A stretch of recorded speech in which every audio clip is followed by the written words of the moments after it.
Hey Baz, I got to say, epic. Yeah. As an Elvis fan, Yeah. you brought Elvis back to life. You really, really did. And I think that in the age of cinema right now, when it comes to, your Elvis film in 2022, epic. Yeah. There's a Michael Jackson film coming up. The Beatles are being reimagined on screen. Yeah. Why is cinema now feeling this love for luminaries and wanting to bring it back into cinema?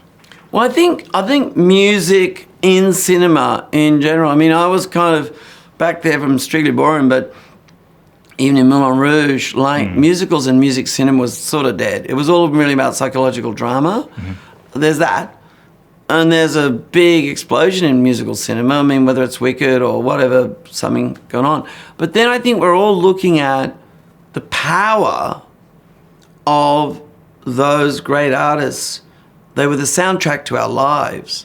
And so I think there's this whole idea of, we all thought they'd be eternal or, and realizing just how they represent so many wonderful times. Mm-hmm. And I think people want to revisit those times and they revisit those artists and look at the world through those prisms again. Yeah.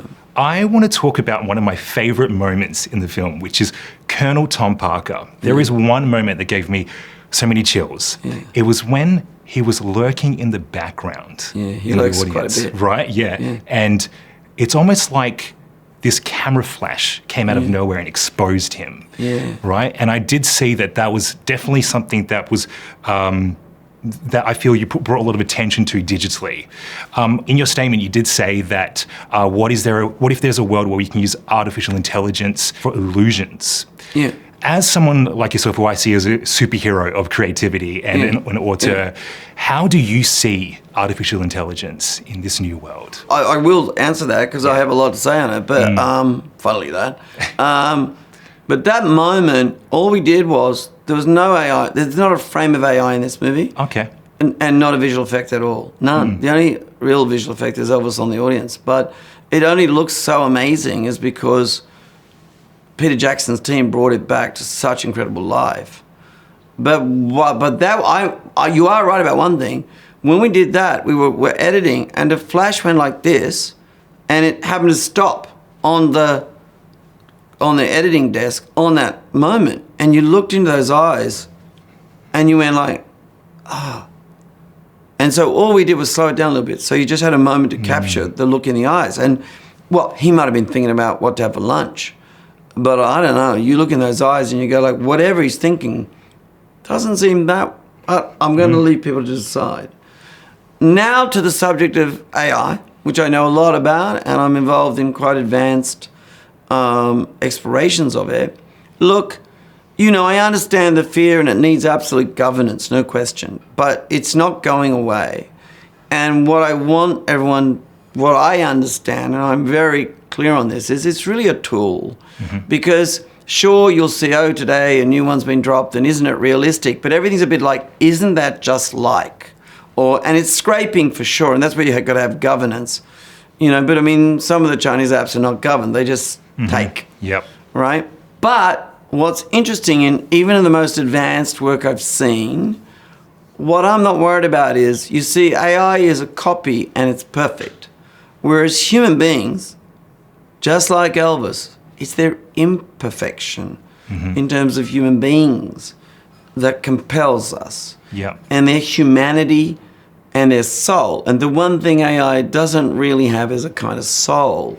It's kind of impressive, but it doesn't have soul. And yeah, if you're doing large-scale visual effects, I'd be thinking like, I wouldn't be investing in a big visual effects company right now. But in terms of it replacing humanity, look, I liken it. It's a bit like when photography came along. Portrait artists went, I don't have a job anymore. Can't paint faces. And this guy called Picasso went, what if I painted psychology? And last time I checked, his paintings are still worth a few dollars, Yes. You know what I mean? Like, it was human beings have an amazing ability to go, all right, AI can do that. What can I do that AI can't? And I have no doubt about it. No doubt about it. And the other thing is, you're noticing it even right now. Kids really pick up on AI so much quicker than I would. They'll go like, that's AI. And there's a place going now where you see so much stuff. You're like, I don't know, is that not AI? It probably is, it probably isn't. So it's going to force us to go like, well, I want analog. I want to go out to a real show. It's forcing people already, even before AI. Yeah. Younger people are moving out to go, and I want to see a show. I want to be with authenticity. I want humanity. I want human connection. Yeah. It's actually happening. The reverse of what's been happening for so long, which is looking in, there's a lot of looking out now, starting. So I don't think we should be so naive to think it doesn't need governance. And even when it's governed, you know, people will jump the fence and stuff. But I am not pessimistic. I believe in the human spirit, and I don't think ultimately AI will be running us and we'll be enslaved by, you know, machines. True human emotion is through imperfection. It's a mess. Yeah. It's a friggin' mess. Absolutely. And it's chaotic. Yeah. And it's chaos. And it's literally the fundamental universe thing, which is, it isn't perfect things doing that. It's a whole lot of messy stuff going around, and out of it comes something completely original, and that is Elvis Presley.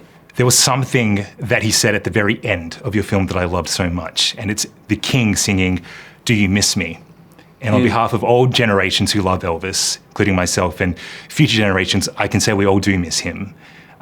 If you could say something to Elvis after everything you've embodied and all this work you've done on both films, if he was here in this room, what would it be? Well, one side of me would say, oh, you know, how about a couple more songs? But actually, what would I say? I'd say to him, you know what? I think Elvis lives in a very rarefied space. About 2 other artists live there, or maybe one other, who's that famous in popular culture for that long, since such young. I think your compulsion would be to say, not to say, but to do something to protect him, but help him get through that kind of chamber that he was locked into that was self-destructive. I think I'd say to him, Elvis, you got to go on tour and I'm going to help you do it. So in a crazy way, I'm taking Elvis on the world tour he never had. Yeah. So maybe it's a sort of subconscious gesture of trying to do something that he just dreamed of. He dreamed of coming to Australia, I can tell you that. Wow. Baz, thank you so much. No, I appreciate cool, it. Thank you for bringing Elvis to life. Well, thank you for wearing such cool Elvis clothes. This is for you. I love it, man. It's so cool. Thank you.